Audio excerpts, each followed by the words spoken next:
You've seen it, right?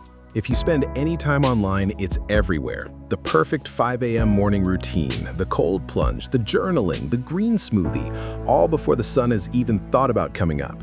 And we're told that if we're not doing that, we're basically failing at life. But what if that entire ideal is just wrong? Today, we're going to tear down that myth and talk about the anti-morning routine and how you can build a morning that actually works for you. And this just hits home, doesn't it? This quote captures the feeling for so many people who have tried to copy that guru advice. You drag yourself out of bed, you go through the motions, and you end up feeling completely wiped out before your real workday has even started. It's this bizarre burnout from a routine that was supposed to prevent it in the first place. And here's the disconnect, plain and simple. On the left, you've got this beautiful cinematic ideal that we see on social media, and on the right, well, that's probably a lot closer to home for most of us, right? Hitting snooze one too many times, immediately grabbing our phone to see what fires we have to put out, and just reacting to the world's demands. The gap between these two feels impossible. Okay, so let's get into the why. We need to pull back the curtain on this whole 5 a.m. myth, because honestly, understanding why the so-called perfect morning sets you up for failure is the very first step toward building one that actually works. And this right here, this is the heart of the problem. It's not about you lacking discipline. The issue is that you're trying to copy a performance. Those online routines are curated, they're aesthetic. They're designed to get likes and views, not to work with the messy, unpredictable reality of a normal human life. So if copying other people is out, what's in? Where do we even start? Well, the answer starts with us. The real secret is to work with our own biology, not to wage a war against it every single morning. And that brings us to a key scientific idea here, and that's your chronotype. You know, this is basically your body's internal biological clock. It's what dictates when you naturally feel tired and when you feel sharp and full of energy. And here's the thing, it's not a choice. It's not about willpower. It's just how you're wired. And when you look at the data, it's pretty mind-blowing. Only about a quarter of us are these early chronotypes, the true morning larks who are bright-eyed and bushy-tailed at the crack of dawn. Half of us are somewhere in the middle, and another quarter are evening chronotypes. So that whole 5 a.m. hustle culture is literally built for only 1 out of every 4 people. And trying to fight your chronotype, well, it's exactly like this. It's like trying to write with your non-dominant hand. Sure, you can do it, but it's going to be awkward, it's going to be slow, and it's going to be incredibly draining. You're just wasting all this precious mental energy on something that should feel natural.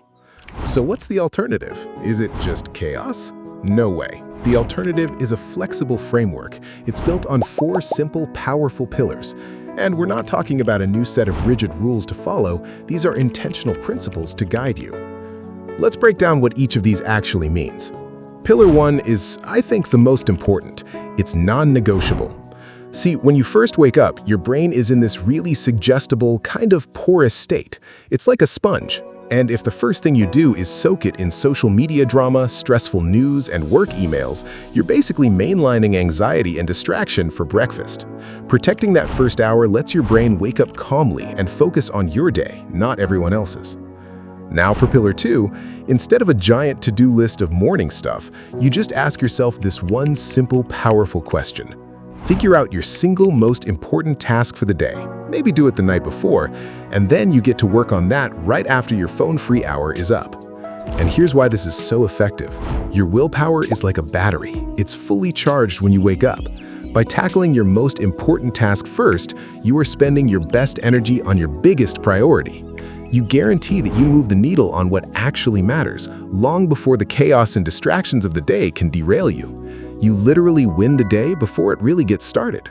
This brings us to pillar 3, which is a huge mindset shift. We have to stop obsessing about managing every single minute of our day and start managing our energy. Just ask yourself, what do I actually need right now? Sometimes the most productive thing you can do is take a walk, or just sit in silence, or get more sleep. That's not being lazy, that's being smart. An hour of focused, high-energy work is worth way more than 3 hours of just slogging through. So how do you make all this stick without turning it into another rigid system? That's pillar 4. We're going to use anchors instead of schedules. A schedule is rigid, it's all or nothing. You miss one thing and the whole day feels like a failure. Anchoring, on the other hand, is flexible, it's low resistance. It's about creating a smooth transition into your day, not forcing yourself into a strict timetable. So what's an anchor? It's just a tiny, simple ritual, something that takes less than 5 minutes, that sends a signal to your brain that says, okay, the day has officially started.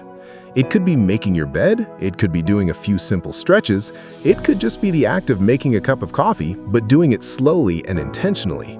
It's so small that you can't really make an excuse to skip it, but it's powerful enough to create that mental shift from rest to focus.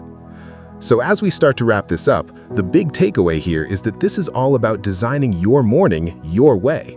The goal was never to be perfect, the goal is just to be consistent. So let's just quickly recap those 4 pillars of the anti-routine. Number 1, protect that first hour. Keep the phone away. Number 2, do your one thing first. Spend your best energy on what matters most. 3, focus on managing your energy, not just your time. And 4, start your day with a simple, consistent anchor. At the end of the day, just forget what looks impressive on Instagram. The best morning routine on the planet isn't the most complicated one, it's the one you can actually stick with day in and day out. It's about building something sustainable that serves your life, not performing for some imaginary audience. And I'll just leave you with this final thought. What if the pressure to have a perfect routine is the very thing that's been holding you back this whole time? What if your best morning is actually a flexible framework, one built on principles that honor your own biology, your own energy, and your own goals? What could that look like for you?